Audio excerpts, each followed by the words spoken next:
Diyan sa 1 Corinthians 15, diyan sa verse na yan, sa chapter na yan, diyan nabanggit yung rapture.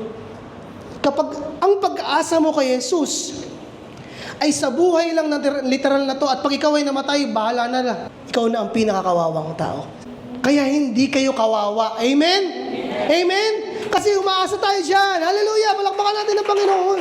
Hinula sa Jeremiah, di ba, na may isang Messiah, si Jesus Christ. Sa Jeremiah yun eh.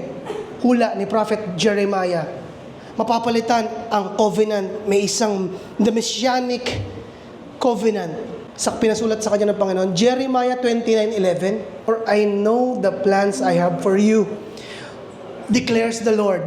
Plans to prosper you and not to harm you.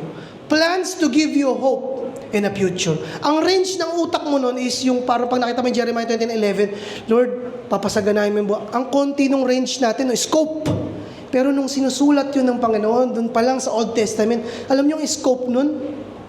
I know my plans for you. Ito ang scope. That's the revelation for us. Yan ang scope. I will give you new heaven and new earth. Kaya sa Prophet Jeremiah, may Messiah, maniwala ka doon, mararapture ka, and then this is my plan. Yan po ang plano ng Panginoon sa atin.